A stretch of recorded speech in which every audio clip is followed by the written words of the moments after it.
fois des moments très difficiles, très, très difficiles. Cette année, j'ai eu une année très, très difficile. Donc là, c'est pour ça la médaille d'or qu'on vient de gagner, elle fait plaisir parce que après l'année que j'ai passée, c'est vraiment bon, ouf, enfin, ça a servi à quelque chose, quoi. Et c'est très dur, ouais. Mon style de vie est très, très dur. Très, très dur. Mentalement et physiquement. Hello! معكم هدى ورانيا de Mima Life. Mima Life est un coin de partage dédié 100% aux expatriés marocaines à travers le monde. Ici, on parle aventure, challenge et anecdotes. والهدف ديالنا est de nous rassembler et d'apprendre de nos expériences. Le tout dans un contexte sans filtre. في هذه الحلقة تعرفنا على قصة نورا بطلة المغرب وإفريقيا en beach volley. نورا عودتنا كيفاش بدات القصة ديالها مع البيتش فولي على son prof qui a découvert son talent ملي كانت في الليسي في الرباط وكيفاش مشات à l'âge de 16 ans لفرنسا pour suivre sa passion. نورا هدتنا على الكواليس de sa vie d'athlète de haut niveau, على sa journée type, على les challenges financiers et physiques اللي كتعيشهم, les blessures, التدريبات ديالها في les US, comment elle trouve ses coachs, كيفاش السيرف كيعاونها انها تفيدي l'esprit ديالها وكيفاش كتوجد راسها physiquement et mentalement les compétitions. Bref, لما نطول عليكم بزاف ونخليكم تكتشفوا هذه الحلقة مع نورا. Je m'appelle Nora Drel, je suis joueuse internationale de beach volley. J'ai grandi à Rabat, au Maroc, et à 16 ans, je suis partie en centre de formation de volley en France. Après ça, j'ai eu mon bac, j'ai signé dans une équipe à Montpellier en pro, et après, j'ai décidé de déménager aux États-Unis pour jouer en université. Là-bas, j'ai joué 4 ans en indoor à l'université, et après ça, j'ai déménagé en Californie pour me consacrer au beach volley full-time. Et depuis, bah, voilà, je suis en Californie et je m'entraîne toute l'année au beach volley et je viens jouer avec l'équipe nationale quand on a des compétitions. D'accord. Et quand tu parles indoor, c'est plus le volley classique qu'on connaît. En indoor, c'est 6 contre 6 en salle sur un terrain dur. Et le beach volley, c'est un sport complètement différent en fait. Même si ça se ressemble un peu, très différent. C'est 2 contre 2 sur le sable avec des règles différentes, un ballon différent, une stratégie, une technique et un physique différent. C'est vrai que quand on connaît pas bien le volley, on a l'impression que c'est un peu le même sport, mais au final, non. Pas du tout, pas du tout, du tout. Non.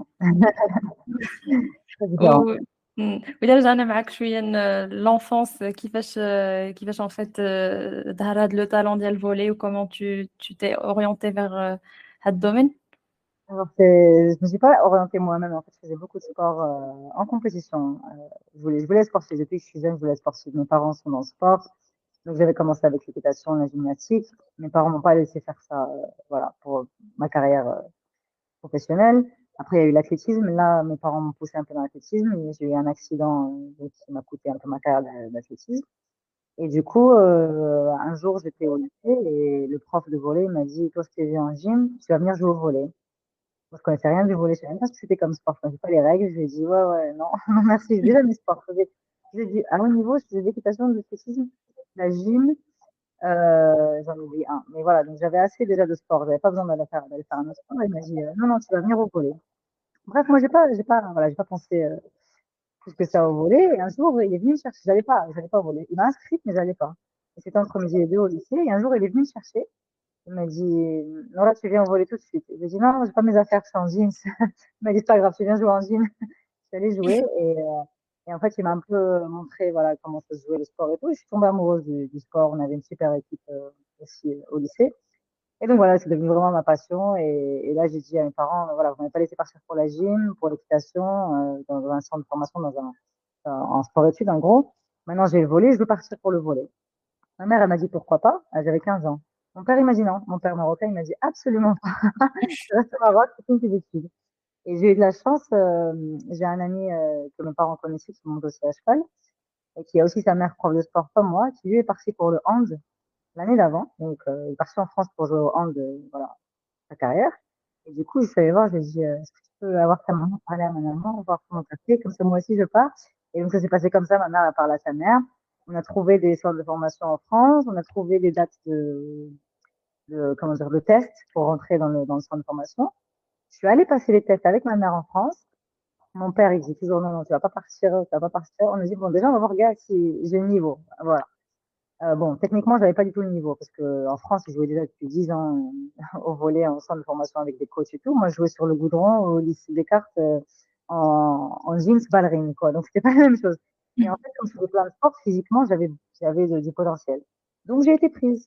J'ai été prise au centre de formation. Je suis rentrée, j'ai dit à mon père, oh, je suis prise, je suis prise. Il m'a dit, non, je m'en fous, tu pars pas. Tu pars pas à 16 ans en France toute seule. Et finalement, voilà, on l'a convaincu. puis, bah, finalement, je suis partie en France, voilà, à 16 ans et en fait, ça s'est très mal passé d'ailleurs. Donc, ça a failli arrêter ma carrière de volley. Ça a été très dur pendant 2 ans et puis je me suis retrouvée dans un club, après mon bac, dans un club à Montpellier qui m'a, lui, par contre, tiré vers le haut et qui m'a redonné envie de jouer au volley, professionnellement et l'année d'après, bah, j'ai joué en pro. Donc voilà, ça s'est un peu passé comme ça. C'est pas du tout facile, ça a été beaucoup de problèmes, surtout avec le 1er club, avec lequel j'avais signé à 16 ans, le club d'Istres, au sud de la France. Très, très mal passé, avec tout le monde d'ailleurs.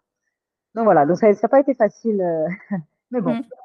Donc في الأول كانوا des mauvaises surprises aussi Ah, زعما même à 16 ans tu étais très, très jeune pour, vivre une expérience au pareille. début, je crois qu'au début, ça, même aujourd'hui, j'ai encore des fois des moments très difficiles, très, très difficiles. Cette année, j'ai eu une année très difficile. Mmh. Donc là, c'est pour ça la médaille d'or qu'on vient de gagner, elle fait plaisir parce que après l'année que j'ai passée, c'est vraiment, bon, ouf, enfin, ça a servi à quelque chose, quoi. Parce que c'est très dur, ouais. Mon style de vie est très, très dur. Très, très dur. Mentalement Mmh. et physiquement. Et quand tu parles de Financièrement. style de vie, ça me fait penser à une question اللي كان سألتها لك. C'est en fait, كيفاش عامل ton style de vie et ta journée type aussi.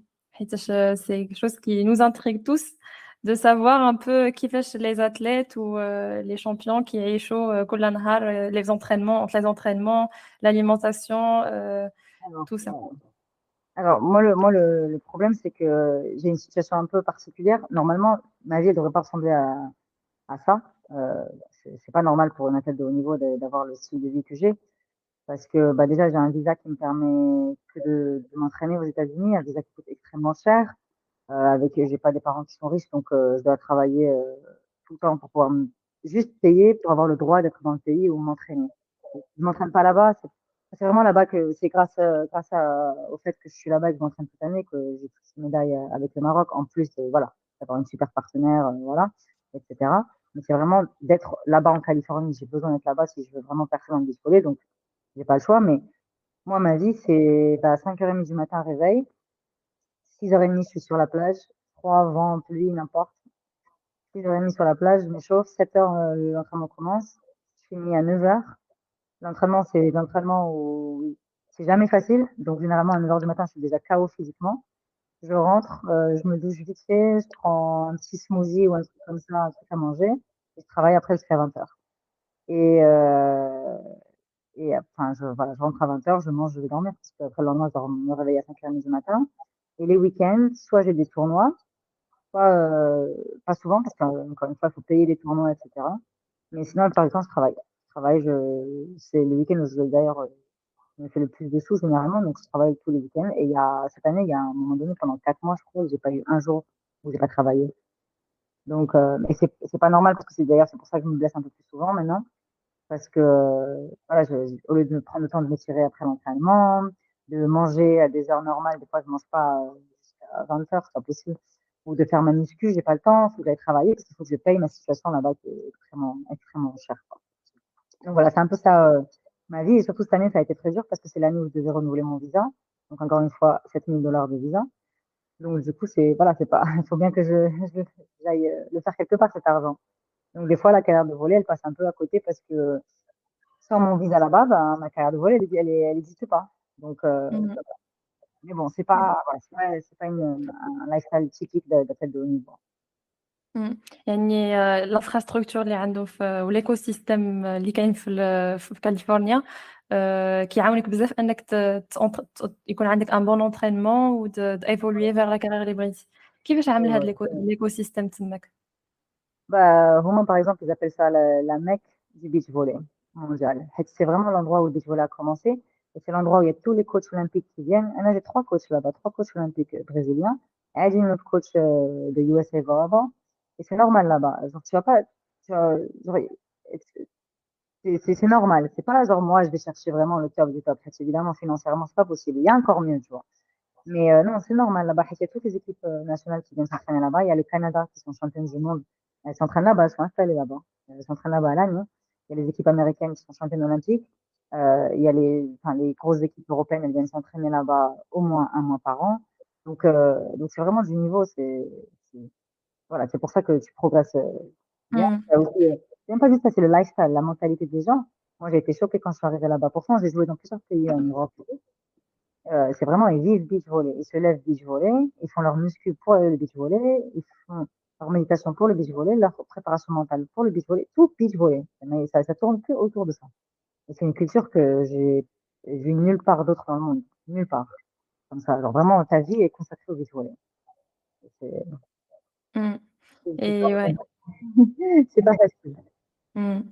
Ou juste une question par rapport au potentiel ديالك aussi parce qu'en fait pour devenir athlète en beach volley واش اي واحد كيعجبو البيتش فولي يقدر يرجع athlète ولا il faut avoir quand même واحد الطالون. Moi, je dirais le talent peut-être, mais surtout la discipline, surtout là-bas en Californie. Il y a beaucoup, beaucoup de joueurs, parce qu'aux États-Unis, il y a énormément d'équipes de volley universitaires où il y a des super joueuses de volley, super joueurs de volley. Et du coup, chaque année, je vois ça. Même moi, quand j'ai déménagé, tout le monde vient après l'université, tu as pas de championnat pro indoor. Il y a que le beach volley si tu veux continuer à jouer aux États-Unis. Sinon, faut partir en Europe. Donc, on a beaucoup de filles, on a même des filles de l'équipe nationale américaines indoor qui viennent et qui viennent jouer au beach volley. Et à chaque fois, c'est ah, cette fille-là, elle joue en équipe américaine, elle a 2 médailles olympiques. Et tu les vois arriver au beach volley, c'est dur, tu vois, pour elle, parce que c'est vraiment, comme on dit, cutthroat. Genre, tu vas jouer contre des filles de 17 ans, depuis qu'elles sont nées, elles sont dans le sable. Genre, c'est leur environnement et elles vont te mettre une raclée 21-5, 21-5 à ton premier tournoi, tu vas rien comprendre. Tu vas dire, parce que moi, je suis arrivée de la East Coast. La East Coast, je jouais plein de tournois les week-ends. J'ai gagné la plupart des tournois que je faisais sur la East Coast. Donc, c'est en Caroline du Nord, j'allais en Floride, tout ça. Je suis arrivée en Californie, je me dis, ça va, genre, j'ai un niveau quand même, je gagne sur la East Coast.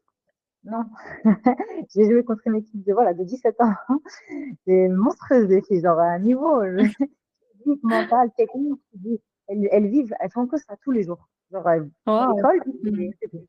Depuis qu'elles ont 12 ans, donc voilà, enfin, c'est vraiment, donc c'est dur, genre, il y a beaucoup de gens qui viennent et qui, au final, ça leur correspond pas, c'est trop dur, parce il faut pouvoir avoir le mental, déjà, de perdre presque tous tes tournois et de continuer à revenir à l'entraînement au début. Et il faut la discipline parce que si toi, tu t'entraînes, si un jour tu veux pas te lever parce que tu veux pas t'entraîner, bah, il y a 1000 personnes qui seront levées pour aller s'entraîner. Et ces personnes-là, tu vas les jouer au tournoi le week-end prochain, tu vois. Donc, si t'as pas la discipline, voilà, et le mental qui va avec, ton talent, il va servir à rien. Pas là-bas, Mm. pas là où j'habite. Pas là où j'habite. Pour avoir la discipline فواحد زعما je crois pour moi c'est plus simple d'être discipliné في واحد domaine qui te passionne ولكن je crois que في la vie كاينين des hauts et des bas. كيفاش انت tu gardes la motivation ديالك باش كتبقى discipliné. Bah, c'est dur, c'est très dur parce que j'ai eu, par exemple, une blessure qui a arrêté ma carrière pendant longtemps, qui m'a fait perdre, enfin, qui m'a fait passer la qualif aux Jeux Olympiques. J'ai pas pu jouer alors que je m'entraînais pour ça depuis 3 ans. Je sacrifié beaucoup pour ça depuis 3 ans, donc ça a été très très dur mentalement et ça m'a donné envie de d'arrêter à un moment donné. Je me suis dit pourquoi je fais ça parce que maintenant j'ai 30 ans, genre je pourrais avoir j'ai des bons diplômes d'études, je pourrais avoir un bon boulot et être confortable dans ma vie. Et là à cause de mon sport, je suis pas du tout. Mais à chaque fois, je me rappelle pourquoi j'ai commencé en fait, et j'essaie d'imaginer ma vie sans le sport et je me dis c'est juste impossible, je serais malheureuse.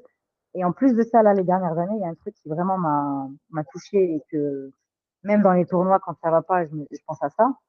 C'est que je me suis rendu compte, en commençant voilà, à faire des interviews comme ça, etc., et de gagner avec le Maroc, qu'il y a beaucoup, beaucoup de gens, je me rendais pas compte, qui me suivent, des jeunes, et pas que des jeunes, des filles et des garçons, donc, qui me suivent et qui me disent, waouh, quand je joue au volley, je pense à toi, je me dis, regarde, elle, c'est une battante, donc moi, j'ai pas le choix, et je me dis, waouh, en fait, c'est bigger than me. Genre, et ça, je m'en rendais vraiment pas compte avant. Euh, et là, encore une fois, il y a une semaine, il y a une fille, il m'a dit, ouais, je t'ai vu à la plage, je te suis depuis longtemps, j'ai 13 ans, je joue au volley. Est-ce que ça te dit de juste jouer 5 minutes avec moi à la plage? Je dis, ah, mais avec plaisir. Et genre, je me dis, tu peux pas, si toi tu arrêtes, ces gens-là, enfin, ils ont plus d'espoir, donc t'as pas le choix. Genre, Mm. ouais, toi, si tu arrêtes, voilà. Je me dis, non, c'est pas possible. Et ça, c'est vraiment dernièrement, et c'est encore un plus. Genre, je me dis, ouais, en fait, c'est pas que du sport, quoi. C'est pas que du sport. Mm. Et comme quoi aussi la motivation ما كتجيش غير من l'intérieur de الواحد كتجي aussi من les autres من l'environnement. Mm. Mm. و Exactement. mm. ودو كو ملي جيتي فرنسا في الأول à 16 ans j'imagine que كانت صعيبة بالنسبة ليك تجي ماشي غير نيفو كارير و نيفو زعما beach volley et sport mais aussi niveau expatriation أنك جيتي من واحد l'environnement جديد بعدتي على la famille ديالك et tout كيفاش دازت Ouais. ديك المرحلة؟ Alors, être loin de la famille, ça va parce que mon père il est athlète professionnel, donc pareil. Donc, quand j'étais jeune, il était souvent en déplacement, en compétition, etc. Donc, le lifestyle, je le connaissais un peu. Et ça, c'est là où j'ai de la chance. Parce qu'on me dit souvent, tu as de la chance d'habiter aux États-Unis. Non, non, il n'y a pas de chance. J'ai galéré. Il y a pas eu de chance. Et j'ai tout fait moi-même, j'ai galéré, même financièrement. Alors, c'est pas comme si mes parents ils pouvaient me payer ma vie aux US, non. Mais par contre, voilà, là, le fait d'avoir grandi dans un monde sportif, ça va. D'être loin de ma famille, ça allait. Mais par contre, moi, j'avais jamais vécu en France. Après, j'étais au lycée français, donc bon, ça va. Culturellement, c'est pas comme si j'étais complètement choquée. Et puis, ma mère, elle est quand même européenne. Mais c'est vrai que, en fait, c'est l'environnement qui a été dur. Pour la première partie du lycée où je gagnais plein de compétitions de gym, d'athlétisme, sans m'entraîner presque, genre, sans discipline, quoi. Genre, l'athlétisme, on n'avait pas d'entraînement. C'était bien faire les tests avant la compétition. On va à la compétition, je gagnais une médaille. Ça, il y avait pas de, c'était pas compliqué. Pareil, capitaine d'équipe de volley, on gagnait tout, on était invaincus. J'arrive en France, je suis la moins bonne dans l'équipe, tu vois. Et ça a été très dur, enfin, mentalement, de t'ajuster. Tu viens d'un milieu où, genre, tu as plein de facilités et tu arrives dans une équipe où, bah, en fait, tout le monde a beaucoup plus d'expérience que toi, beaucoup plus de technique, beaucoup plus de mental, beaucoup plus d'accompagnement. Et c'était très dur parce que, en fait, je me suis aussi retrouvée dans un club où l'accompagnement des jeunes n'était pas bien du tout, du tout, du tout. J'ai là, je dis, j'en ai rien à faire. Je dis, c'était vraiment horrible, très, très mauvais, très toxique comme environnement, surtout pour des jeunes. D'ailleurs, ce centre de formation, il n'existe plus. Enfin, voilà, Donc, c'est un hasard, hein. Donc, c'était très dur. Et moi, ma deuxième année, d'ailleurs, il y a mes profs du lycée, heureusement que j'étais bonne élève, c'est mes profs du lycée qui ont dû se mettre entre le centre de formation et moi, parce que c'était vraiment de l'abus mental à ce moment-là. Donc, ça a été vraiment dur. Et ça m'a fait, voilà, ça m'a fait réfléchir, est-ce qu'en fait, la carrière de sportif de haut niveau, c'est pour moi, à 16-17 ans, alors qu'en fait, c'était pas du tout moi le problème, c'était le club. Et heureusement que j'ai pas arrêté, mais bon, ça a été très, très dur. Surtout en passant le bac, etc., loin de ta famille, exactement. Ça a été dur, mais bon, je suis une battante. Et mes parents m'ont élevée comme ça, donc c'est dur pour moi d'abandonner quelque chose qui me tient à cœur. C'est très, très dur pour moi. Ça, c'est pas quelque chose c'est pas une décision que je vais prendre du jour au lendemain. donc كي يجيو سبق لهم جاوك des moments de doute انك زعما est-ce que c'est pour toi et tout mais زعما ça n'a pas impacté la carrière ديالك.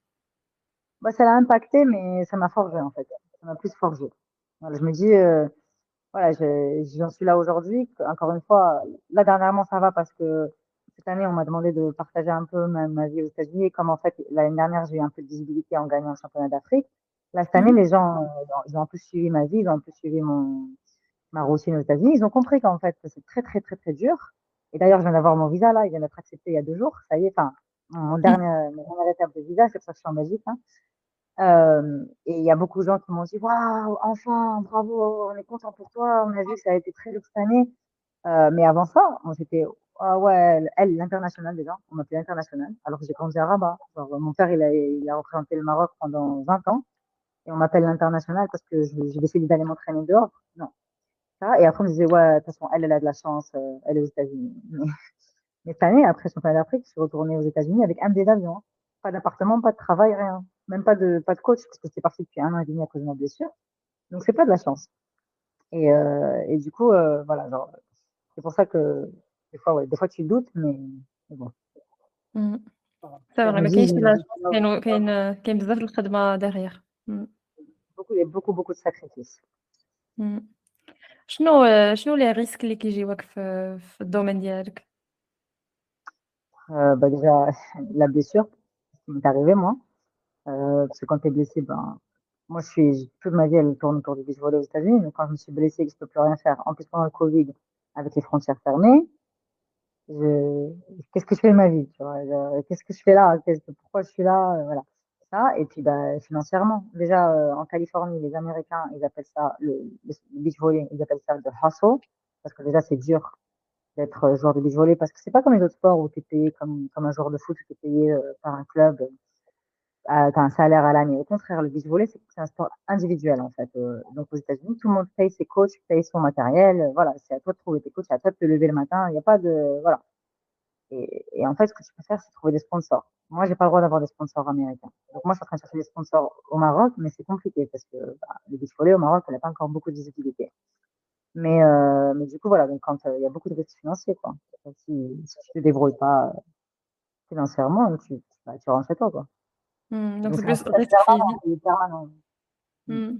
Donc c'est plus risque physique parce qu'en fait, ما كاينش la théorie, كاين plus زعما la pratique physique et tout. Au financier, حيتاش c'est pas donné en fait, il faut payer ses entraînements, ses coachs aussi. C'est ça. Et si tu le fais pas, ben, voilà, c'est que tu rentres chez toi à la maison. Mmh. Donc, Donc tout en- c'est pas كيما كنتخيلوا أنك عندك un talent, tu t'entraînes هذا, ça en- se passe bien, c'est non, mon sport il est très ingrat. C'est pas comme si tu étais, je sais pas, joueuse de basket, tu vas trouver un club, on va te prendre en charge, on va même voler indoor, tu vas trouver un club, on va te prendre en charge, on va te faire partie d'une équipe, ça y est, tout est fait pour toi. Non, au beach volley, c'est toi. Si tu te lèves pas à 5h30 du matin, parce que tu vas pas pouvoir t'entraîner, parce que voilà, il y aura plus de coach, il y aura plus de joueurs disponibles, tu vas t'entraîner tout seul. Ça m'est arrivé d'ailleurs, quand j'ai déménagé en Californie, je connaissais personne. Je connaissais une personne et il m'a laissé son appart et tout, et lui, il était pas là. Donc voilà, j'ai eu de la chance par rapport à ça. Et voilà, va trouver tes coachs. Tu peux pas juste venir comme ça sur un terrain et dire est-ce que je peux m'entraîner avec vous. Ça marche pas comme ça là-bas. Donc qu'est-ce que j'ai fait? J'ai acheté des ballons. Je suis allée, je me suis mise sur la plage, j'ai commencé à m'entraîner toute seule. J'ai commencé à faire mon physique toute seule, à m'entraîner toute seule. Et quelqu'un est passé, il m'a dit ah salut, je t'ai jamais vu ici. Pourquoi tu m'inscris toute seule? J'ai dit bah je viens de déménager ici, je connais personne. C'est un garçon. Il dit écoute, moi j'ai des filles, bon elles n'ont pas un gros niveau, mais commence à jouer avec elles, c'est comme ça que tu vas connaître du monde.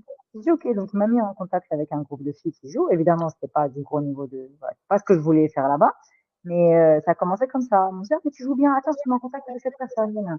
Et c'est comme ça. Là-bas, c'est vraiment beaucoup de networking, et donc c'est vraiment réussir, ça dépend que de toi. C'est vraiment de toi individuel. Il y a personne qui va faire le travail pour toi, mais si tu le fais toi, normalement, tu t'en sors. Mais voilà, mais tu peux pas t'arrêter. C'est pas un jour, voilà, si tu as dit, je vais jouer demain avec les personnes et les coachs, et le lendemain, voilà, je sais pas, moi, tu as fait la fête ou tu as décidé de pas dormir tôt, et tu te lèves à 5 heures du matin et tu te dis, non, je peux pas aller m'entraîner, tu vas pas t'entraîner avec eux, bah, peut-être que la fois d'après, ils vont pas vouloir t'avoir à l'entraînement. Tu vois, Mmh. c'est toi et ça dépend que de toi. Même si c'est un sport collectif, ça dépend que de toi. Mais en fait, techniquement, c'est pas un sport collectif. Et comme c'est que deux sur le terrain, c'est plus individuel. Surtout aux États-Unis, Mmh. c'est très individuel parce que les partenaires changent tout le temps. Alors que moi, au Maroc, généralement, je joue souvent avec Iman Zerouel. Et donc là, on est vraiment une équipe, mais quand même, ça reste un sport où si elle fait pas son travail et que moi, je fais pas mon travail, on va pas réussir en tant qu'équipe. Vraiment, voilà. Faut qu'individuellement, tu fasses ton travail aussi. واخا تكون ويكون واحد l'entraînement commun ولا زعما ماشي Oui, bien بالضرورة؟ sûr. Non, non, bien sûr, on s'entraîne ensemble. Mais, par exemple, moi, avant de revenir au Maroc, on se parle avec Imen et elle est en indoor. Elle s'entraîne pas au beach à l'année. Parce qu'il y a pas d'entraînement à l'année au beach. Donc, qu'est-ce que je fais? Je lui dis, écoute, Imen, voilà, ils m'ont appelé, on a une compétition. Elle me dit, OK. Elle me dit, bah, je vais commencer à aller dans le sable. Parce qu'elle va s'entraîner un peu avec son mari, qui est coach aussi de volley. Elle me dit, envoie-moi des exercices. Donc, moi, qu'est-ce que je fais? Je demande à ma coach aux États-Unis. Je dis, voilà, ma partenaire au Maroc, c'est une bloqueuse. Elle n'a pas été dans le sable de l'année. Elle me demande un ou deux exercices qu'elle peut faire. Donc, on filme l'exercice avec ma coach. Je lui envoie. Elle le fait. Mais si elle le fait pas, moi, je vais arriver au Maroc. Elle n'aura pas touché le ballon de l'année de beach volley, c'est différent. Elle n'aura pas été dans le sable de l'année, ça va être compliqué. Genre, elle va devoir, il y a une semaine où on va pas pouvoir progresser à l'entraînement parce qu'elle, elle va devoir d'abord retrouver sa capacité physique. Donc c'est pour ça que je dis individuel. Alors avec Imen, j'ai pas ce problème, généralement ça va. Mais si ma partenaire au Maroc, elle décide de pas faire son travail individuel, ben, on va perdre une semaine d'entraînement et on risque de pas gagner la compétition après. Donc voilà, Mmh. Je pense que ça aussi c'est un risque حيتاش الcoéquipier ديالك خصو حتى هو يكون زعما il fait bien les entraînements et tout. c'est ça. Mmh. Mais c'est aussi, ça vient aussi de, voilà, nous on a trouvé une cohésion d'équipe où je sais que je peux pousser Imen et, euh, et ça va aller. Genre, elle peut. Et pareil, elle aussi, des fois, genre, j'ai un peu besoin de. Bon, après, j'ai l'habitude, donc ça va, mais j'ai un peu besoin de. Voilà, genre, je suis énervée ou quoi. Elle me dit, OK, viens, on va faire ça, viens, on va faire ça. Enfin, voilà, il y a plein, il y a l'environnement et c'est plus facile. Donc, ça va, nous, on a trouvé un bon partenariat où ça marche bien, mais bon, j'aurais pu être avec une partenaire qui décide de pas faire autant. Et là, ça aurait été compliqué, surtout pour quelqu'un comme moi qui a dédié sa vie à ce sport, de rentrer au Mmh. Maroc et de quelqu'un qui a pas spécialement envie de, voilà, de faire les sacrifices qu'il y a à faire, ça aurait été compliqué. Donc, j'ai eu beaucoup de chance. Mais de toute façon, même les deux équipes de beach volley qu'on a, généralement, on est pas mal disciplinés, ça va. D'accord. وأنتِ depuis toujours خاصك تلعب pour l'équipe nationale du Maroc? Euh, oui. Alors déjà, enfin, moi, je suis à moitié belge. c'était pas vraiment dans mes plans de jouer pour l'équipe nationale belge, parce que mon père a représenté le Maroc et que j'ai jamais vécu en Belgique. Là, ça fait une semaine que je suis là, il pleut tous les jours, j'en ai trop marre. Je peux pas vivre ici. Mais, mais aussi parce que voilà, j'ai grandi au Maroc, c'est chez moi. Enfin, le Maroc, c'est chez moi. Voilà, c'est mon peuple. Voilà, même si au début, il m'appelait l'étrangère, ça, c'est chez moi et ça fait longtemps. Bah, depuis que je suis jeune, j'avais contacté l'équipe nationale, j'avais pas le niveau avant. Et donc là, voilà, ouais, ouais, Mmh. c'est- وكان tu dis: c'est- «J'avais pas le niveau avant», c'est en fait, c'est quoi? C'est des tests اللي كدوزو والّا c'est هُما كيعيطوا لك؟ bah, ça dépend. Là, maintenant, c'est plus, maintenant, c'est plus la détection nationale qui t'appelle et on rentre en stage et après, ils voient le niveau que tu as et soit ils te disent, ben, reste, soit ils te disent, c'est bon, non, non, Mmh. merci. Euh, mais à l'époque, c'était quand j'étais vraiment jeune, quand j'étais encore au lycée, que je jouais au lycée. Là, j'avais pas encore le niveau. Et après, je suis allée en France. Là, je suis revenue un peu jouer. Et après, je suis partie aux États-Unis. J'ai fait ma première sélection avec l'équipe nationale. Une fois que j'étais aux États-Unis, c'était compliqué. Il y a plein de compétitions que j'ai pas joué parce que de un, j'étais bloquée aux États-Unis avec mon visa. Et des fois, je peux pas sortir du territoire. Là, cette année, j'ai été bloquée entre décembre et mai. Je peux pas sortir du territoire parce que j'attendais que mon visa soit accepté. Donc, d'ailleurs, c'est pour ça que j'ai eu beaucoup de mal à rentrer pour la compétition. Je suis rentrée un peu en retard. Et l'autre chose aussi, c'est que des fois, la compétition, il n'y a pas besoin, genre, on a des bonnes joueuses en Europe. Des fois, il n'y a pas besoin que ce soit moi qui rentre. Il n'y a pas besoin que la fédération elle paye un billet cher des États-Unis pour rentrer. Du coup, il y a des compétitions que je joue pas. إمم. صراحة c'est assez étonnant أن زعما الكوتي administratif وهاد الفيزا ما يكونش fluide pour les professionnels ou les athlètes اللي زعما de haut niveau. Donc, c'est إمم. très dur aux États-Unis. C'est très, très dur. Très cher surtout. Très, très, très cher et très dur. Et إمم. ouais, surtout quand صراحة c'est, enfin, هاد الكوتي logistique ما كيبانش زعما derrière. c'est plus dur ça. C'est vraiment le côté qui met vraiment ma vie en difficulté. Et pas qu'en difficulté, qui met ma vie en péril aussi. Parce que là, j'ai payé les 7 000 $. J'ai fait tout mon dossier de visa. Ça m'a pris 2 mois, tous les jours. C'est un full-time job. C'est vraiment, pendant un mois, j'ai pas pu m'entraîner. Parce que si je finissais pas mon dossier, j'allais rater la deadline, je devais partir des États-Unis. Et là, j'aurais plus pu m'entraîner du tout. Donc, c'est pas possible. Donc, il y a, donc là, j'ai fait tout ça, j'ai fait mon dossier, j'ai attendu 5 mois, j'ai fait une procédure d'urgence qui m'a coûté encore 2 500 $ pour pouvoir rentrer au Maroc pour jouer. J'ai eu mon visa, il a été accepté. Et d'après, je dois refaire un petit dossier en ligne, 200 $ et aller faire mon interview dans l'ambassade américaine en Belgique. Je peux pas le faire directement aux États-Unis. Et à l'ambassade, j'ai mon interview. Et encore une fois, là, ils peuvent me dire refuser. Alors que j'ai tout fait et que j'ai été acceptée. Donc, c'est pour ça, genre là, il y a 2 jours, j'étais en stress total parce que si là, ils me refusent mon visa, ben, qu'est-ce que je fais? Genre, toutes mes affaires elles sont aux États-Unis, mes entraînements, je peux pas m'entraîner. Genre, qu'est-ce que إمم. je fais? Et ça, c'est vraiment le truc qui est toujours derrière ta tête, vraiment, genre, c'est dur et que des fois, tu te dis, bon, j'abandonne, j'en ai marre, quoi. إمم. وsinon شنو les expériences ولا شي حاجة اللي عشتيها في الdomaine ديالك اللي جاتك très dur من غير هاد côté visa administratif et tout؟ Euh, bah, le plaisir, c'est financièrement. Financièrement, parce que ça coûte extrêmement cher et en fait, je travaille plus pour payer les visas. Et en fait, mon argent, il passe tout dans les visas, dans les visas, visas, visas. Toutes mes primes d'équipe nationale, je ne les vois pas passer. Je reçois ma prime, allez, directement pour le visa. Il y a pas, c'est vraiment, c'est très dur Mmh. financièrement. Très, très dur. C'est pour ça que là, je cherche des sponsors parce que on pourrait jouer à plus de tournois. Je pourrais faire plus, parce que même en Californie, les tournois, ils sont chers. 500 dirhams le tournoi à chaque fois. Donc, je joue pas les tournois tous les week-ends parce que non seulement je perds des sous quand je suis en tournoi parce que je travaille pas, et en plus, je dois payer. Donc, c'est Mmh. compliqué. Donc, des fois, je suis obligée de faire le sacrifice et de me dire, bah, je vais pas jouer ce tournoi. Et du coup, c'est aussi pour ça que des fois, ben, je j'ai pas des super partenaires parce que enfin, j'ai pas de visibilité sur les tournois. Et du coup, ouais, voilà, enfin, c'est dur. Mmh. J'aimerais bien trouver justement des sponsors là au Maroc, enfin, pour que ça soit un peu plus facile et pour que je puisse me concentrer un peu plus sur le sport que sur les choses à côté, quoi. Mmh. C'est vrai que les sponsors qui t'orientent plus vers des sports les plus connus, les plus populaires. Du coup الbeach volley ماشي populaire بزاف بحال الفوتبول مثلًا. Mais du coup كيفاش دابا حاليًا رجع زعما معروف et tout. Mais du coup انت كيفاش كدوز ديك لا بيريود ديال زعما pour trouver un sponsor et tout. Bah, c'est difficile parce que d'habitude, je vais au Maroc que pour la compétition où je repars. Et de l'été, justement, je suis là depuis fin mai, ou je suis là jusqu'à novembre, parce qu'on a encore les Jeux méditerranéens, les championnats du monde, et on a le premier tour de la qualif aux Jeux olympiques. Donc, je me suis dit, de l'été, il faut que je commence à démarcher tous les compagnies. Mais souvent, en fait, les compagnies que je trouve, c'est, ben, on te donne des produits et on te sponsorise. Et les produits, j'ai pas besoin, enfin, j'ai pas besoin de grand chose. J'ai mes lunettes de soleil, j'ai mes visières, j'ai mes affaires pour m'entraîner. J'ai pas besoin de produits.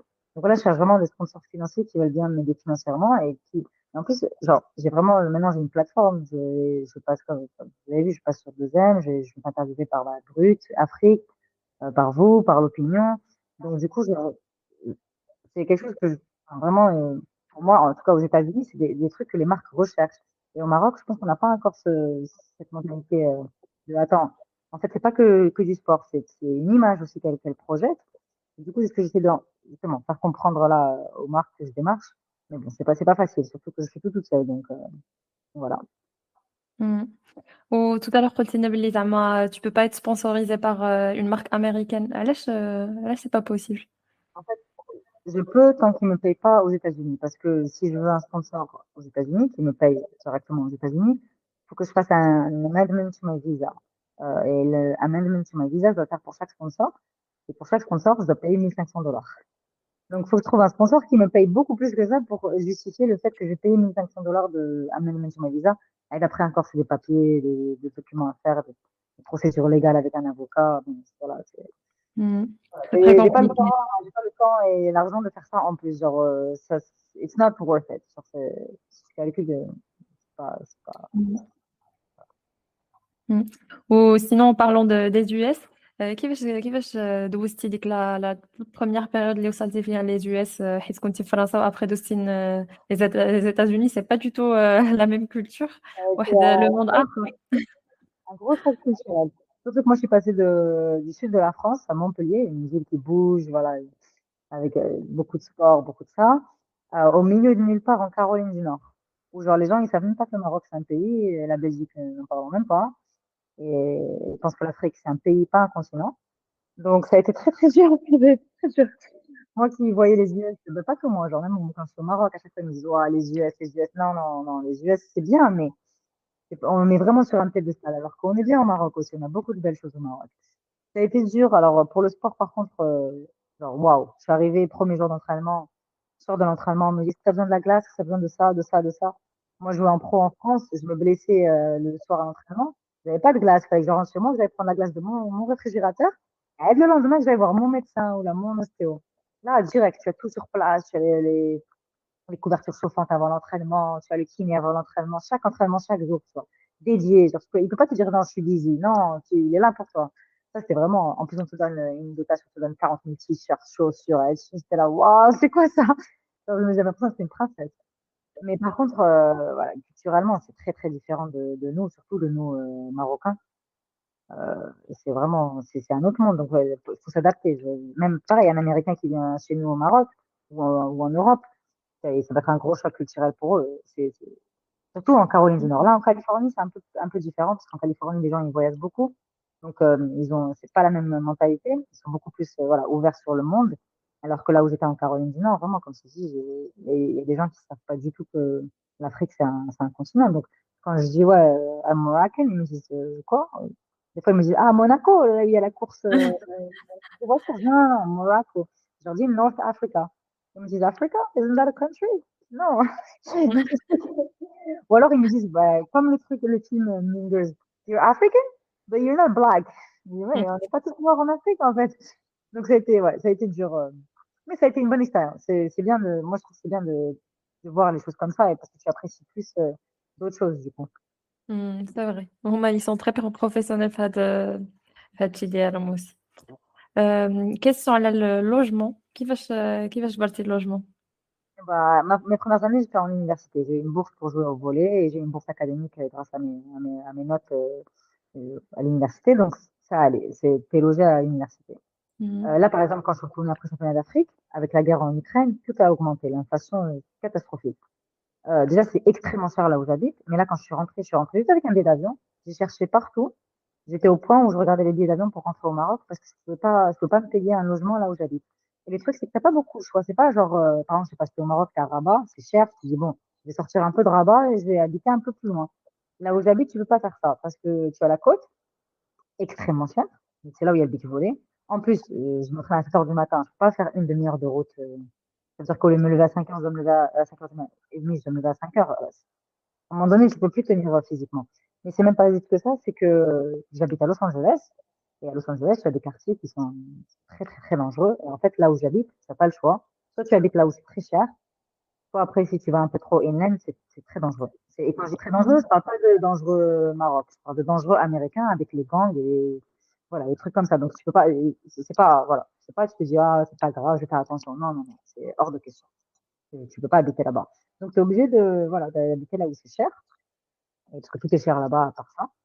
Et du coup, ça a été très dur et j'ai eu la chance de trouver des personnes qui me connaissaient, qui jouaient au volley aussi, qui avaient une chambre d'amis et qui m'ont proposé de rester avec eux et de payer un peu moins. Ça reste extrêmement cher, surtout par rapport à l'Europe et le Maroc, mais c'est moins que ce que j'aurais pu trouver toute seule. J'ai eu de la chance. Mais encore une fois, c'est pas de la chance, c'est du networking, c'est le fait que voilà, je suis une personne qui a l'habitude de vivre seule, qui est responsable, qui, voilà. Donc voilà, je n'aurais Mhm. pas proposé ça à tout le monde. Donc là, j'ai eu de la chance. Quand tu dis cher, شحال, si on peut avoir un ordre de grandeur, Alors, تقريبا. pour une chambre, donc je ne vais pas parler de moi parce que je veux pas que eux, ça leur fasse des problèmes, mais pour une chambre, juste une chambre dans une maison avec trois, quatre colocs, c'est dans les 1200 $ le mois. Mhm. Voilà. D'accord, ouais, c'est 1200 $. c'est cher quand même. Mais elle, après, moi, je m'entraîne tous les jours de la semaine, du lundi au vendredi. Ça, à chaque fois, si tu veux, parce que là-bas, tu vas pas t'entraîner tout seul. Il faut les coachs. Tu es dans un niveau où tu peux pas t'entraîner tout seul. Et c'est pas, ouais, c'est pas besoin de payer des coachs. Non, non. Si tu payes pas tes coachs, tu vas pas être au même niveau que les autres. C'est pas possible. Les coachs, tu fais une session, c'est entre 40 $ et 120 $ la session, par jour. Voilà, ça dépend de ce que tu Wow. recherches, par jour. Et d'après ta salle de muscu, 70 $ le mois minimum. Donc moi, j'ai de la chance là où j'habite, ils ont des appareils de muscu dans le garage, je fais ma muscu dans le garage. Et voilà, donc ça s'ajoute vite. Et d'après, tu as la voiture, l'assurance voiture. Parce que là-bas, tu peux pas prendre le métro, il n'y a pas de métro, il n'y a pas de bus, c'est voiture. Tout le monde doit avoir une voiture. Ton matériel, ton ballon de volley, le ballon tout seul, 80 $. 800 dirhams le ballon, presque au moins 10 ballons. Bref, Mhm. ça va vite. Les lunettes de soleil, ça va très vite, ça va très vite. Donc c'est ouais, c'est dur, c'est dur. Donc je travaille tout le temps. Enfin, pour moi, dans ma situation. وسينون en parlant de coach, كيفاش كتقدر تقول أن هذا سي ان بون coach ولا لا؟ سي بلوس par rapport للexpérience ديالو ولا par rapport comment Non, الفيلينغ كيدوز معاه aussi؟ non, moi je trouve que c'est plutôt individuel. Parce que par exemple, moi je m'entraîne beaucoup avec des coachs brésiliens, ça marche très bien. Parce que c'est une école de voilà, répétition, répétition, répétition, répétition de technique. Moi j'ai besoin de ça. C'est comme ça que j'ai appris le volley en France. Le beach volley, j'ai commencé en France, c'est comme ça que j'ai appris. Et après, tu as les coachs américains, eux, c'est moins de répétition, et plus stratégie, plus aussi physique. Tu vois, donc moi, je suis un peu petite pour les coachs américains, alors que pour les Brésiliens, il y a beaucoup de petites de taille. Bon, là, par contre, les États-Unis, ça commence à changer. Tu as de plus en plus de filles de petites de taille et qui sont plus, voilà, genre, techniques et tout. Et du coup, j'avais des Américains qui s'entraînaient avec moi, avec les Brésiliens. Ça n'a pas marché. Alors que moi, ça a très bien marché. Et moi, je me suis entraînée avec un super coach américain pendant 4 mois et j'ai pas progressé. Alors que c'est un coach, un super coach bien connu qui a coaché des super équipes. Et avec moi, ça n'a pas marché parce que moi, j'ai besoin de la répétition et on faisait pas de répétition. Et donc, du coup, en fait, là, j'ai un système que j'ai trouvé qui marche très bien. J'ai un coach, un ou deux coachs brésiliens, deux coachs brésiliens, que j'utilise souvent dans la off-season, donc pendant l'hiver, où là, j'ai besoin de la répétition, j'ai besoin de travailler ma technique et de la raffiner, etc. Et j'ai deux coachs américaines qui, elles, sont beaucoup plus stratégie, beaucoup plus, ah ben là, tu vas garder ton poignet plus là que là, plus physique aussi. Donc voilà, en fait, j'alterne selon mes besoins, selon la partie de l'année dans laquelle je suis, j'alterne ces coachs-là. D'accord. C'est Trouver un peu l'équilibre pour un tirer équilibre profit un peu des deux types. Mm. Ou sinon, dans l'avenir, tu te vois, Haïda, coach, maybe. déjà coach. Je coach une équipe indoor de filles de 14 ans. Euh, D'accord. Mm. et je coach des leçons privées de beach. pour adultes, enfants et tout. Donc, je coach déjà. Alors, j'aime bien faire ça, j'aime bien transmettre ma passion, surtout travailler avec des gens qui vraiment veulent avancer, ça j'adore. Mais je veux pas faire ça full time. Moi, j'aime bien avoir l'équilibre, justement. J'ai toujours été, j'aime pas qu'on me définisse comme athlète seulement, parce que je travaille à côté, j'ai des projets à côté, voilà, j'ai fait des études. Et j'aime bien avoir cet équilibre entre quelque chose qui n'a rien à voir avec mon sport et mon sport. Par exemple, un été, j'ai travaillé dans la mode pour la Fashion Week. Un truc qu'on m'a proposé et j'avais jamais fait de ma vie. J'ai dit oui, absolument. Genre, j'aime bien faire des trucs qui n'ont rien à voir avec mon sport. J'ai besoin de cet équilibre. Si je reste dans le monde du sport toute la journée, c'est dur. Mm. Parce que moi, je suis quelqu'un voilà, qui en demande beaucoup de moi-même. Donc, si un entraînement se passe pas bien de 7h à 9h du matin et que tout le reste de la journée, je reste dans le monde du sport, parce que l'entraînement, il va pas sortir de ma tête. Alors que si après, je passe au bureau et je dois, voilà, gérer des clients, ça n'a rien à voir, j'oublie complètement l'entraînement que je me fais. Et voilà, c'est comme ça que j'ai mon équilibre. Mm. Et c'est pareil, genre, je peux pas travailler sans avoir mon sport. Et surtout le sport le matin. J'aime pas m'entraîner après le travail, surtout avant le travail, parce que sinon, mes idées dans ma tête, elles sont pas claires. C'est foggy dans ma tête. Voilà, j'ai cet Mm. équilibre depuis des années, j'en ai besoin. C'est Et ta après, façon de trouver un peu ton équilibre et te reposer un peu de... c'est ça, exactement. Parce que ça en demande beaucoup physiquement et mentalement. Et du coup, voilà, de faire quelque chose qui n'a rien à voir, en fait, ça, voilà, ça me change un peu le- et puis, ma perspective. Mm. Ça me rappelle aussi que dans la vie, il n'y a pas que ça. Voilà. Parce que, bon, en tant que sportif, surtout quand tu es au niveau, voilà, enfin, au niveau où je suis en Californie, quand tu te lèves tous les jours à 5h30 du matin et tout, qu'après tu pars en compétition et que tu perds, donc tu te qualifies pas aux Jeux Olympiques, ou voilà, des trucs comme ça, c'est très, très, très, très dur mentalement. Et c'est quelque chose qui est indescriptible. Genre, c'est pas comme si tu te fais virer de ton travail, c'est vraiment un truc où t'as mis toute ta personne dedans. Et en gros, tu te rends compte que bah, même en faisant tous tes efforts, c'était pas assez performant. Voilà. Donc c'est très très dur. Et surtout que les sportifs, généralement, on a quand même un petit ego parce que c'est ça qui te fait être une battante sur le terrain. Tu es obligé d'avoir un petit ego, c'est normal. Après, c'est un ego sportif, c'est pas un ego dans la vie de tous les jours, quoi. Et Mm. du coup, une défaite comme ça, c'est dur. Et si t'as pas quelque chose d'autre à côté voilà, pour te changer les idées un peu ou enfin, Te protéger un peu aussi. te protéger, exactement, te protéger, voilà, ça peut vite tourner mal. Je peux partir en dépression, je peux arrêter complètement le sport. Enfin, j'ai déjà vu ça, hein. Même moi, quand je me suis blessée, j'ai fait une petite dépression quand je suis rentrée au Maroc. J'étais à mon poids de quand j'avais 16 ans. Je mangeais plus parce que j'avais plus mon sport et je savais pas quoi faire. Enfin, surtout, en plus, c'était pas un Covid, donc en plus, je travaillais plus. Donc c'était vraiment c'était dur. Et donc c'est pour ça que voilà, moi j'ai besoin de cet équilibre. Sinon, Mm. c'est très dur. Mais j'imagine aussi que ça va être dur حيت aussi ملي ما كتكونش tu t'entraînes aussi ما كتحسش شوية تاني بالضمير كتقول يمكن خصني je dois m'entraîner un peu plus Justement, c'est ça m'est arrivé là. Comme ils nous ont annulé les Jeux mondiaux, ça fait 3 semaines que je ne me suis pas entraînée. Bon, je fais des trucs à côté. Je fais ma musculation, je fais du surf. Je peux pas rester sans faire de sport. C'est pas possible. Vraiment. C'est pas possible. Il faut pas être autour de moi si je fais pas de sport. C'est impossible. Il faut être loin de moi. Mais là, ça fait 3 semaines que je ne me suis pas entraînée et j'ai ouais, de la culpabilité. Genre, j'en dors pas. Je me dis, ouais, il faut que je m'entraîne, il faut que je trouve comment m'entraîner. Mais là, j'ai même contacté les équipes belges pour pouvoir m'entraîner. Il y a un entraînement ce soir, mais il pleut, il fait froid. Moi, j'ai rien. Je vais aller m'entraîner à Almarad. Ça sert à rien. Je vais me blesser. Ça sert à rien. Donc, c'est très dur. Ouais. Moi, aux États-Unis, je prends pas de repos normalement. Je prends pas vraiment de repos, à part quand voilà, j'ai le visa et que j'ai besoin d'être sur autre chose. Mais surtout dans le beach volley, tu dois être dans le sable le plus souvent possible. Parce que ta condition physique du sable, tu la perds très très vite. Comme c'est pas ton environnement naturel, euh, tu perds très vite ce qu'on appelle les sand legs. Donc, faut pas rester loin du sable. Là, 3 semaines loin sans être dans le sable. Bon, je surfe, donc je marche dans le sable quand même, mais c'est pas pareil. Je fais pas mes efforts, là. Je saute pas dans le sable, etc. Et là, c'est dur. Donc là, dès que je rentre au Maroc, je vais aller au moins faire mon physique dans le sable, même si je peux pas m'entraîner parce que c'est pas possible. Mm.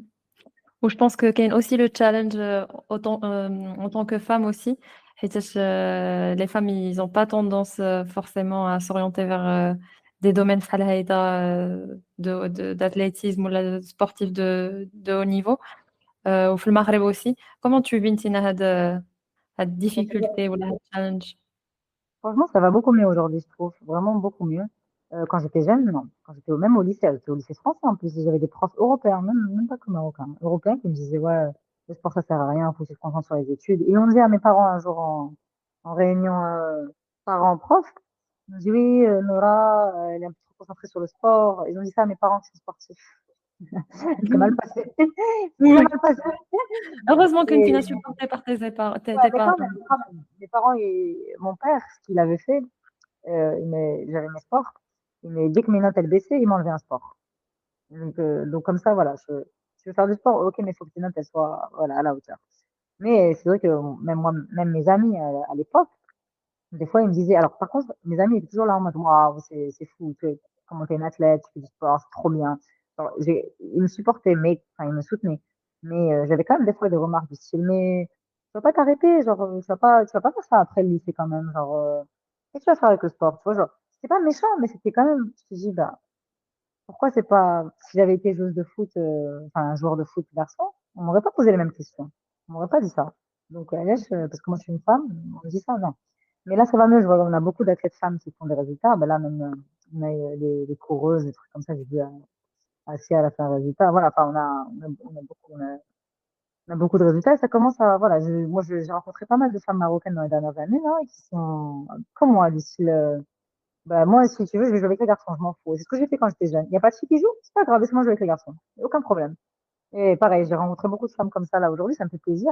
Et c'est pour ça que, voilà, quand on parlait de est-ce que je peux abandonner, ben non, parce que moi, je veux que les jeunes filles là qui me voient, elles se disent la même chose. Quoi, que quand on lui dit, bah, tu peux pas faire de sport, bah, pourquoi? Moi, j'ai vu, Nora, elle le fait. La femme, elle le fait. Donc pourquoi moi non? Et je vois d'être dans cette mentalité aussi, toi, tu me dis pas ce que moi je vais faire. Et justement, je regardais l'interview de Assia, la coureuse, qui disait, c'est pas à toi de me donner mes limites. Et c'est vrai. Et je veux justement que les jeunes filles d'aujourd'hui qui me voient jouer ou qui m'écoutent, elles se disent, bah, si elle, elle peut le faire, moi aussi je peux le faire. Parce que c'est juste ça. Mm. Mm. C'est une difficulté, mais ça bloque pas au final. Mm. Au contraire, ça me motive, moi. Moi, dis-moi Ça que me- je peux pas faire quelque chose et je vais le faire. Justement. Non, et d'ailleurs, au centre de formation, quand j'avais 16 ans, là, quand je travaillais en France, ils m'ont dit, de toute façon, toi, tu joueras jamais pro parce que tu as commencé trop tard et tu arrives du Maroc sans technique. On m'a dit ça. 2 ans plus tard, 3 ans plus tard, je fais meilleur libéro en France, moins de 21 ans, devant la libéro de l'équipe de France. Et Waouh. il y avait une fille qui jouait avec moi à cette époque-là, à 16 ans. Elle dit, en pleurs, elle m'a dit, Nora, je me rappelle de ce qu'ils te disaient au centre de formation, comment ils te mettaient la misère, et là, tu leur montres que non. Chez moi, c'est vraiment ça. C'est un drive. Et je suis contente, franchement. Je pense que c'est à mes parents. Je sais pas d'où ça vient, mais vraiment, si tu me dis, toi, tu pourras pas faire ça, ça y est, ça y est, c'est fini. C'est une C'est ce motivation que je pour veux toi. dire. C'est très Pour, important. pour, Ça pour y est, prouver le contraire. c'est ça. Et pourtant, c'est pas vraiment. Ça doit passer un peu de l'ego, mais c'est vraiment une motivation en mode, je le prends pas mal, je le prends en mode, ah ouais, de bonne ouais. Yallah, allez, c'est parti. Mm. Et voilà, je veux que voilà, les filles d'aujourd'hui à qui on dit, bah, non, ça sert à rien, comme ça sert à rien, bah, regarde cette personne-là, tu vois, genre, bah, et de se dire dans leur tête, non, genre, ça sert pas à rien, genre, il y a des autres personnes qui ont fait ça, donc moi aussi je peux le faire. Ça, c'est très Mm. important.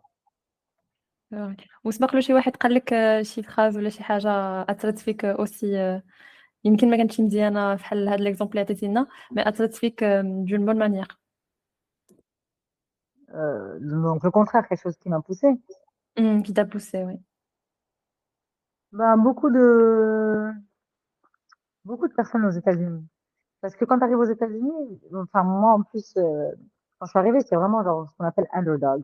Donc là-bas, ils ont des support systems, ils ont toute la famille qui vient au match, moi rien du tout. Là, d'ailleurs, jusqu'à ce que je me blesse et que je rentre au Maroc vraiment, et que je revive au Maroc pour la première fois depuis mes 16 ans, je partais, j'entrais au Maroc, je partais en compétition. Il y avait que mes parents qui savaient, qui regardaient mes résultats. Je revenais, je repartais aux États-Unis. Il y avait personne qui me soutenait, personne qui me suivait. Là, par contre, bon, ça a changé. Là, j'ai une communauté au Maroc, donc là, vraiment, ça fait plaisir. D'ailleurs, c'est la première fois l'année dernière depuis ma carrière. Mais quand je suis aux États-Unis, c'est toute seule, quoi. Genre, de voilà, c'était genre, je vais jouer, il y a personne. Au contraire, j'ai les parents des jeunes en face de moi qui me heckle, qui sont contre moi, tu vois. Mais bon, quand, voilà, enfin, voilà, j'ai commencé à faire partie de la communauté et tout. J'ai eu beaucoup de personnes, des coachs, surtout les coachs, qui ont commencé à vraiment se mettre derrière moi et sur mes, voilà, enfin, pour le niveau africain, c'est vraiment, voilà, enfin, te sous-estime pas, même ici pour les États-Unis, genre, t'es une bonne joueuse, t'es une bonne joueuse. Et vraiment, c'est des trucs je me rends pas compte parce que moi, j'ai vraiment moi, je me sous-estime, surtout par rapport aux filles aux États-Unis, qui est vraiment, enfin, c'est des monstres à avoir. Et d'avoir des coachs ou même des joueuses se dire, Oh non, you're a good player. Genre, je te dis, quand tu entends ça aux États-Unis, c'est pas le you're a good player, genre pour le Maroc, parce que pour le Maroc, évidemment, genre, je m'entraîne aux États-Unis, mais quand c'est quelqu'un aux États-Unis ou quelqu'un encore que tu as vu jouer pendant des années et que là, tu t'entraînes avec, elle te dit you're a good player, et là, tu te dis, ok, motivé, c'est bon, là, je vais tout donner, tu vois, genre, c'est vraiment, il n'y a pas que ça, c'est aussi quand je rentre au Maroc, ma partenaire ou mes partenaires d'entraînement, donc, on est quatre ou six, ça dépend. Et des fois, je me dis, je fais des erreurs à l'entraînement, je me dis, je dois pas faire ces erreurs. Moi qui m'entraîne aux États-Unis, je dois pas faire ces erreurs. Et du coup, je m'excuse. J'ai un partenaire, je dis, ah, اليوم je sais pas ce que je fais, là, Yana, ou là, كنت خربت. Elle me dit, comment c'est que tu خربت? Elle me dit, mais ça va pas, mais tu as pas vu où je mis le ballon. Et donc voilà, des fois, enfin voilà, tu as besoin de ça, oui et non, mais voilà, ça fait du bien d'avoir parce que ça remet les choses en perspective. Je sais pas si j'explique bien, mais voilà, quand tu as des commentaires comme ça sur le terrain, tu te dis, ok, parce que c'est facile dans le sport que je fais moi, qui est individuel, c'est facile de se dire je suis pas assez bonne tout le temps. Surtout quand tu t'entraînes dans un endroit où tu as les joueurs olympiques, pas les joueurs olympiques, les joueurs qui gagnent les Jeux olympiques. C'est même pas les joueurs qui vont aux JO, ceux qui gagnent les JO. Tu te dis ouais, il y a un monde entre eux et moi. Oui, il y a un monde entre eux et moi, mais aussi il faut relativiser. Moi, j'ai pas grandi sur les plages de Californie. Moi, j'ai commencé tard. Surtout le beach volley, j'ai commencé à 20 ans vraiment le beach volley. Donc voilà. C'est vrai que quand tu as des commentaires comme ça fait du bien. Et en parlant de JO justement, en parlant de JO دابا كاينين JO اللي على الأبواب كيفاش la préparation psychique ou Ah, physique aussi؟ bah là, j'aurais bien aimé être justement en Californie m'entraîner vu qu'on n'est pas à Bali, mais bon, c'était pas possible. Là, c'est pas normal que je m'entraîne pas pour le Califosio. Ça, c'est vraiment, c'est pour ça que là, je stresse beaucoup. Mais on a une bonne équipe. À la Califosio, ça se joue à deux équipes par pays. Nous, on a deux bonnes équipes cette année. Donc, enfin, moi, pour moi, c'est l'année où on doit se qualifier. Ça va juste dépendre de voilà, notre préparation, de ce qui va se passer. Il y a des très très bonnes équipes en Afrique. Hein. C'est pas il y a 4 ans, c'est pas il y a 8 ans. Le niveau, il a monté énormément. On a plusieurs pays. Avant, c'était un ou deux pays auxquels il fallait faire attention. Là, juste dans ma tête, j'ai au moins quatre pays auxquels je peux penser qui peuvent gagner les JO, la qualif aux JO. Donc, voilà, ça va dépendre de comment nous, on va jouer les deux équipes. Pas que une équipe, les deux équipes, comment elles vont jouer, de comment on va être encadré, de la stratégie qu'on va adapter. Enfin, voilà, ça va dépendre de tout ça, de notre mental. Et le mental, bah, il y a toute une préparation qui se passe dans le mental. Moi, j'ai beaucoup de livres et après, je sais que ma partenaire, elle en demande beaucoup de moi mentalement. Je sais que il faut que je sois moi à 100% mentalement sur le terrain pour qu'on puisse gagner. Si moi je suis à 80%, c'est là où on va commencer à être genre un peu dans la zone un peu de danger. Donc là, justement, j'en profite pour vraiment, si je peux m'entraîner physiquement, techniquement, de vraiment préparer mon mental, mais c'est pas facile sans s'entraîner, c'est pas facile loin voilà, des États-Unis. Mais bon, là, ça va bien se passer. Là, j'ai les Jeux méditerranéens. Après, on a le championnat du monde. Donc là, c'est un peu compliqué parce que le jeu méditerranéen, c'est du 4-4, c'est une nouvelle discipline. Donc, pas bon parce qu'on est en train de s'entraîner à un autre sport, mais bon, c'est pas grave. Voilà, on s'adapte. Après, il y a le championnat du monde. Et après le championnat du monde, je rentre aux États-Unis. Et là, vraiment, je vais me consacrer à vraiment m'entraîner à fond, à fond, à fond, à fond. Ça va être juste voilà, l'objectif Jeux Olympiques. Il n'y a rien d'autre dans ma vie. Et là, c'est mon visa, c'est fini. Euh, bon, je suis en train de le voir pour demander la green card. Donc, c'est pas fini, mais je veux dire, c'est pas urgent. Donc là, vraiment, quand je repars aux États-Unis en novembre, euh, je vais vivre beach volley, rien d'autre. Il n'y a pas de distraction, il n'y a pas de viens, on va fêter l'anniversaire de cette personne, ou viens, on va sortir, viens, on va en voyage là. Non, je m'entraîne, je m'entraîne, je m'entraîne, je m'entraîne. Et je travaille évidemment, sinon je ne peux pas m'entraîner. Donc ça va être voilà, entraînement à fond, à fond, à fond, à fond. Mmh. Voilà. Ça va être 100% du beach volley et tout. Alors pas 100% malheureusement parce que voilà, il faut bien gagner sa vie, mais au plus Mmh. possible. Mmh. وen parlant des équipes اللي غيشاركوا في les JO في Paris، شنو les équipes اللي كيديوك ils sont forts في beach volley واللي En اللي Afrique ou dans le sont monde? des adversaires En Afrique ou dans le monde? dans le monde. Dans le monde, c'est alors en femmes, c'est les États-Unis, le Brésil, l'Allemagne surtout, le Canada aussi, très très fort. Euh, dans les garçons, c'est la Norvège. Premier, ils ont une équipe monstrueuse. Norvège, États-Unis, Brésil. Il commence à avoir quelques pays européens aussi qui commencent à vraiment faire des gros résultats. Donc voilà. Donc c'est pour ça d'ailleurs que il y a beaucoup de coachs brésiliens et américains. C'est vraiment voilà, c'est les meilleurs mondiaux. Donc Voilà. Mm. Bon, nous, il y a quand même encore un monde entre les niveaux africains et les niveaux, voilà, américains et brésiliens. Mais c'est normal parce qu'on n'a pas du tout les mêmes ressources, on n'a pas du tout les mêmes, voilà, on n'a pas les mêmes moyens. On a Ma beaucoup question de était talent. plus orientée monde parce qu'en fait, vous êtes championne déjà de l'Afrique, donc Voilà, c'est pour ça que nous, maintenant, on veut passer à un autre cap, mais c'est pas encore possible. On n'est pas. Pour ça, il faudrait que ma partenaire vienne avec moi, s'entraîner aux États-Unis, que voilà, qu'il y ait un accompagnement financier, parce que moi, je peux pas m'entraîner autant que voilà les joueurs olympiques américains, parce que eux, ils sont accompagnés, soit de sponsors, soit de leur fédération. Ils n'ont pas à payer le visa que moi j'ai à payer, ils sont déjà sur place. Voilà, ils ont beaucoup plus de moyens, et donc du coup, ils peuvent se concentrer vraiment que sur ça. Ils peuvent faire leur musculation 5 fois par semaine. Moi, je peux pas faire de musculation 5 fois par semaine. Si je fais ça, bah, je peux pas vivre, je peux pas manger, je peux pas me payer à manger, je peux pas me payer mon visa pour rester là-bas. Donc voilà, et pareil, ma partenaire, elle veut venir s'entraîner avec moi aux États-Unis, mais c'est compliqué. Elle est marocaine, il faut un visa, il faut une invitation. Les billets d'avion, elle peut pas se les payer, c'est très cher. Donc voilà. Donc on n'est pas, on n'est pas encore au niveau d'être à ce niveau-là. Et malgré nous, parce que nous, on aimerait bien. Mais bon, ça commence petit à petit, ça commence. Là, même l'année dernière, on joue contre l'équipe américaine, une équipe américaine au World Tour. On fait des bons résultats, on les tient bien au score, alors que d'habitude, bon, quand les équipes africaines jouent sur le World Tour, parce que là, c'est vraiment le World Tour, donc c'est le meilleur niveau. Normalement, c'est pas, c'est un carnage un peu. Et ça reste encore très dur, hein, mais parce que voilà, genre, moi, je suis en repos là. Elles sont en train de s'entraîner, elles sont en train de jouer plein de tournois dans le monde entier avec leurs partenaires. Alors nous, déjà, avec Imen, on a énormément je dirais pas de la chance, parce que ça vient de nous, mais on a une cohésion d'équipe qui est incroyable par rapport au fait qu'on se voit pas de l'année, on s'entraîne pas de l'année, alors que les équipes voilà, internationales, elles s'entraînent toute l'année ensemble et elles jouent 40 000 tournois ensemble dans l'année. Nous, on joue 2 tournois par an ensemble, on s'entraîne 1 mois, 2 mois ensemble de l'année, et après, voilà. Et on arrive à gagner comme ça. Genre, c'est incroyable. Enfin, je trouve qu'on ne donne pas assez de mérite par rapport à Mhm. ça, parce que surtout à Inen, je trouve qu'on nous demande de gagner à chaque fois. Alors voilà, il y a l'équipe du Mozambique qui, elles, sont en train de jouer sur le tour mondial, là, ensemble. Et pourtant, on les bat. Donc, enfin, moi, je trouve, imagine, nous, on commence à jouer sur le tour mondial.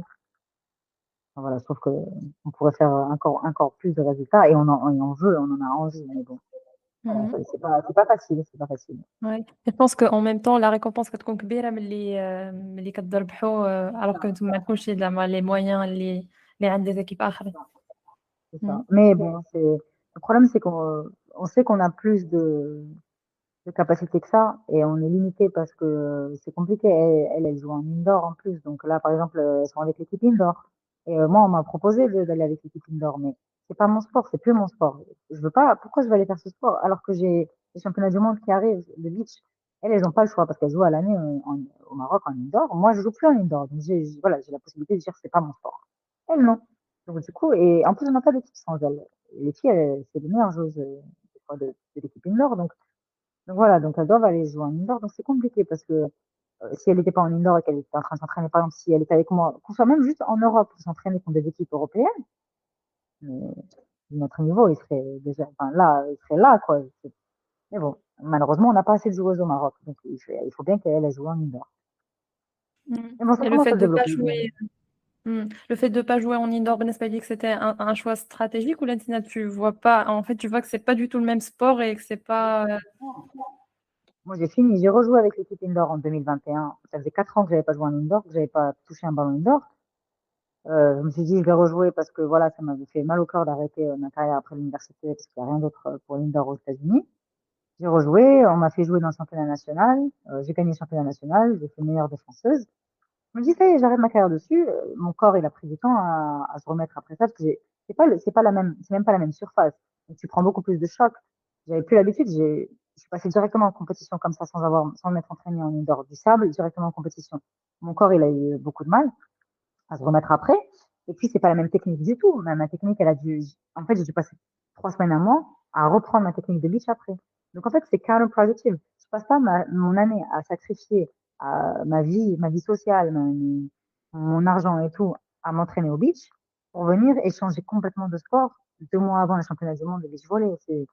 C'est vraiment, non, moi je joue plus au volley indoor, c'est plus mon sport. Moi, je suis spécialité que beach. Ça y est, Mhm. c'est une décision que j'ai prise et ça y est, je veux plus, enfin, je veux plus vraiment spécialement jouer en indoor. C'est pas un sport qui maintenant m'attire. Mon Ou le sport, c'est beach risque de volley. blessure, ouais. Ou le En risque, plus, le le risque risque de de blessure blessure. qui est plus Voilà, في bah oui, l'indoor. c'est ça. C'est un ballon beaucoup plus dur, donc il suffit que je prenne un peu mal sur les doigts, je peux me casser un doigt parce que mes doigts ont plus l'habitude et c'est pas la même technique, donc ouais, voilà, ouais, tu peux te blesser plus facilement. Je me suis fait mal à la cheville d'ailleurs la dernière fois que je me suis joué en indoor. Bon, après, c'est pas grave, c'était pas très grave, mais oui, tu peux te blesser beaucoup plus facilement en indoor parce que tu as plus de personnes sur le terrain, donc tu as des collisions beaucoup plus souvent qu'au beach. Et puis, encore une fois, c'est pas la même surface, donc ton corps, tu le choques. Tu fais passer du sable à une surface dure, c'est pas bon. Moi, j'ai 30 ans, c'est pas bon, c'est à mon âge. Mais, non, c'est pas spécialement bon pour quelqu'un qui a pas été en indoor depuis longtemps, de passer directement en compétition en plus, c'est pas préparation compétition. Et puis de toute Mhm. façon, moi je pense que j'ai plus trop le niveau. Enfin, en 2021, c'est passé. J'étais deuxième libéro, j'étais quand même pas sur le terrain. Parce que, enfin, heureusement, je trouve que c'est pas normal que après 4 ans d'arrêt, je sois titulaire. Mais ça va, c'est quand même passé. J'avais le niveau. Mais là, en fait, même mentalement, je suis pas motivée pour jouer en indoor. Ça m'intéresse pas. Moi, je veux jouer Mhm. au beach. Là, j'aimerais bien aller jouer sur le tournoi international au beach. Ouais. Donc, toi, tu te concentres sur le beach, c'est ça le plus important. ودرجة أنا معك شوية الشامبيونات d'Afrique beach volley en 2022. كيفاش دازت ديك المرحلة وكيف شنو les souvenirs que tu gardes من هاد la belle récompense. Alors, c'est des super souvenirs, mais ça a été stressant parce que, comme j'ai dit, j'ai raté la qualif aux Jeux Olympiques. Et donc, j'ai regardé les filles jouer et perdre en demi-finale, ça a été très dur. Je me suis entraînée avec les filles, même blessée. J'ai taqué ici avec mon bras parce que je peux pas lever le bras jusqu'en haut. Euh, et donc, en fait, d'ailleurs, si on regarde les vidéos des matchs et tout, enfin, juste des posts que j'ai mis sur Instagram, on voit toutes les émotions, toute l'attente, toute la rage de ne pas avoir pu faire de compétition, de même pas jouer au beach volley. C'est même pas que les compétitions, je pouvais pas jouer pendant un an, plus d'un an. Euh, et même là, le championnat d'Afrique, j'ai joué, j'étais quand même pas, j'avais de la douleur, hein, j'étais pas encore complètement rétabli. Et donc, ça a été beaucoup de stress, de est-ce que je vais pouvoir jouer? On savait pas si mon épaule elle était prête. Est-ce qu'elle va tenir tout un tournoi? Est-ce que, voilà. Et est-ce que je vais avoir le même niveau sans m'être entraîné vraiment, sans avoir fait de compète vraiment depuis si longtemps? Est-ce que ça va suffire? Donc, c'était beaucoup de stress, beaucoup de questions, voilà, est-ce que j'ai encore le niveau, quoi? Est-ce que ma carrière, elle voit encore quelque chose? Donc, ça a été beaucoup d'émotions qui sont sorties sur le terrain. J'ai joué beaucoup avec ma passion plus qu'avec mon physique et ma technique. Parce que voilà, j'avais juste repris l'entraînement. Justement, je m'étais payé un billet d'avion pour repartir aux États-Unis pour m'entraîner un mois là-bas. Parce que je me suis dit, je peux pas, voilà, revenir comme ça directement en compétition. Et d'après, je me suis entraînée avec l'équipe nationale. Donc, j'ai eu 2 mois d'entraînement, peut-être. Ou même pas, hein, je pense même pas 2 mois d'entraînement. Et donc, c'était un test, est-ce que ma carrière est finie ou pas? Et puis, ben, finalement, ça s'est bien passé, mais voilà, ça a été beaucoup de stress mentalement et physiquement. Et après, bon, beaucoup d'émotions sont sorties sur le terrain et ça se voit. Parce que c'est le tournoi que j'ai joué avec le plus d'émotions de ma vie, je pense. Et ça a aidé aussi pour gagner. Donc, c'est des bons souvenirs, mais après, encore une fois, c'est un titre. C'est mon premier championnat d'Afrique, moi. Donc, ma première participation et donc ma première médaille au championnat d'Afrique. Et donc, pour moi, enfin, voilà, il faut le refaire maintenant. C'est pas, on l'a fait une fois et ça y est. Bah, ok, bah, faut le refaire maintenant. Comme là, les Jeux africains, on les avait gagnés en 2019. Là, c'était hors de question qu'on ne gagne pas pour moi. Alors, ça suffit pas de gagner en 2019. Il fallait qu'on regagne encore pour dire, bah, ok, là, maintenant, tu peux dire, ok, j'ai réussi quelque chose. Pour moi, une médaille, c'est pas, tu peux gagner une médaille avec un coup de chance, avec un tirage au sort qui se fait bien, tu gagnes les bonnes équipes au bon moment. Voilà. Tu peux gagner une médaille dans ta carrière, pour moi, ça définit pas ta carrière. De le faire plusieurs fois, là, tu te dis, OK, là, il y a du mérite. Mais de le faire une fois, non. مم. du coup شنو كانت لا لوسون إلا كانت كاينة une leçon que tu as tirée من هاد l'expérience هادي شنو تقدر تكون؟ Euh, il faut rester discipliné. Déjà, parce que ma rééducation de l'épaule, ça a été beaucoup de moments où je me dis, j'ai pas envie d'aller chez le kiné, j'en ai marre, je passe ma vie chez le kiné. Et si j'avais pas fait, ben, mon épaule, elle aurait pas été prête pour la compétition. Discipline et le mental. Le mental. Dans le sport, alors en indoor, c'est pas pareil. Au beach volley, t'as pas de remplaçant.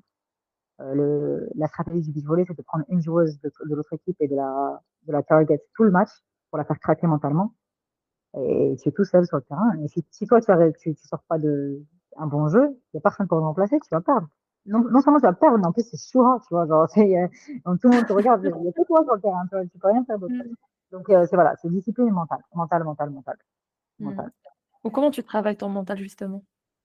Alors, là où j'habite en Californie, tout le monde a des coachs mentaux, presque. Moi, personnellement, bah, financièrement, c'est pas possible. Donc, moi, j'ai beaucoup de livres. J'ai beaucoup de livres sur la préparation mentale. Voilà, ouais, bon, ça suffit pas encore. Il y a des moments, évidemment, surtout à l'entraînement. En compétition, c'est différent. En compétition, j'arrive à me gérer généralement. Et justement, à l'entraînement, c'est là où des fois, euh, faut dire, je pète des câbles. Hein. Il suffit que, voilà, ça se passe pas bien avec, je sais pas, mon physique ou que j'ai mal à l'épaule ou que ça se passe pas bien avec le coach. Je peux très bien, genre, sauter mentalement à l'entraînement. Mais justement, c'est ça qui me prépare pour les compétitions. Ça sert à l'entraînement. Comme c'est en compétition, ça sort pas. Mais, euh, mais ouais, j'ai beaucoup, enfin, c'est beaucoup de travail sur soi-même. Surtout moi, parce que quand j'arrive au Maroc, généralement, j'ai passé une année dure aux États-Unis, donc je suis déjà, voilà, un peu à bout, et donc du coup, voilà, ça se passe pas bien, et c'est à moi de, voilà, de revenir et de me dire, bon, demain, faut changer ça. Mm. Voilà, c'est l'apprentissage tout le temps, tout le temps. Mm. Surtout Les voyages mental, parce que moi, aussi. Mm. j'ai jamais eu de préparation mentale. C'est pas un truc qu'on fait au Maroc, vraiment, tu vois. C'est pas quelque chose auquel je suis habituée. Il y a une des sports que tu fais pour, justement, pour la préparation mentale? De la J'espère que méditation, peut-être? Sport, La ouais. méditation, j'ai essayé, mais je suis hyperactive. Moi, c'est très dur de pouvoir me poser quelque part et d'écouter. Mais le surf, ça m'aide beaucoup parce que c'est quelqu'un qui, voilà, mon cerveau, il est à 1000 à l'heure tout le temps. Et donc, le surf, ça me permet de vraiment, genre, arrêter mon cerveau pendant l'espace d'une heure ou 2 heures. Parce que au surf, tu peux pas te concentrer sur autre chose que les vagues qui arrivent, qui vont te tuer. Enfin, pas te tuer, mais bon. Et du coup, ça m'aide beaucoup mentalement. Ouais, ça repose mon cerveau pendant 1 ou 2 heures. Et d'être dans l'eau aussi, dans l'océan, c'est quelque chose quelque chose que je peux pas décrire. Ça m'aide beaucoup. Et c'est quelque chose dont j'entendais parler des surfeurs avant de faire du surf. Je me disais, ouais, ils exagèrent. Alors que non, pas du tout. C'est addictif et pour moi, c'est ma thérapie. Voilà. Ma thérapie gratuite, à peu près. Mmh. OK, OK, j'ai زعما ça t'a pris du temps pour, faire du surf باش تتعلم Ouais, مزيان والّا؟ moi, j'ai très fait de l'océan. J'ai commencé il n'y a pas si longtemps. Quand j'étais blessée, en fait, je me suis retrouvée à Ah Inchwan au oui. Maroc. J'ai Mmh. commencé le surf là-bas et je tombe amoureuse. Et depuis, ben, ouais, ça m'aide, ça m'aide. Ben, là, par exemple, au Maroc, quand je m'entraîne pas, heureusement que j'ai le surf pour au moins faire quelque chose de physique et de penser à autre chose pendant l'espace de quelques heures par jour. Et puis, j'ai trouvé une communauté aussi de surf au Maroc qui, bah, pareil, enfin, ça me change. C'est bien de sortir un peu de son environnement parce que sinon, ça devient un peu trop toxique d'être H24 dans le monde du volley. C'est pas vivable, tu peux pas. Mmh. C'est vrai que c'est pas évident de travailler في هاد الdomaine toute seule. عندك des coachs aux États-Unis بحق ماشي une équipe. أنتِ اللي tu prends tout, sur toi et tout زعما أنتِ tu es responsable à 100% C'est ça. de ce qui se passe. Mmh. Exactement. Et si j'arrive à l'entraînement et que j'ai pas envie de m'entraîner, mon coach, il va pas me dire, allez, Nora, c'est pas l'entraîner, ok, t'entraînes pas. Genre, c'est pas un problème, quoi, tu vois. Mmh. C'est vrai. وكاين aussi les voyages, les allers-retours les États-Unis حتى هذه c'est une charge mentale aussi, qu'il faut gérer. Je stresse parce que là, je travaille pas quand je suis ici. Mmh. Donc, du coup, je stresse ma situation financière, mon loyer que je dois payer aux États-Unis, alors que j'ai pas le même salaire ici quand je suis là-bas. Donc, voilà. Il y a Mmh. beaucoup de choses comme ça. Merci beaucoup, Nora على l'expérience ديالك وعلى l'histoire ديالك. Ça m'a fait plaisir de Merci à découvrir ton histoire aujourd'hui. c'est gentil. Ça fait plaisir d'avoir des gens qui parlent de choses différentes un peu. Donc, ouais, Mmh. merci à vous. Je sais pas واش عندك يمكن شي حاجة بغيتي تقولها والّا يمكن une expérience بغيتي تبارطاجيها معانا اليوم؟ Non, mais comme j'ai dit tout à l'heure, voilà, pour n'importe quelle personne qui entend ce que je dis, moi, voilà, je fais ça sans vraiment avoir rien.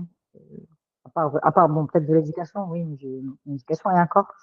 Donc, voilà, si quelqu'un se dit, est-ce que moi aussi je peux faire ça, il y a pas à se demander ça, oui. Tout le monde peut le faire. Il suffit d'avoir, voilà, la motivation, la détermination, la discipline. إمم.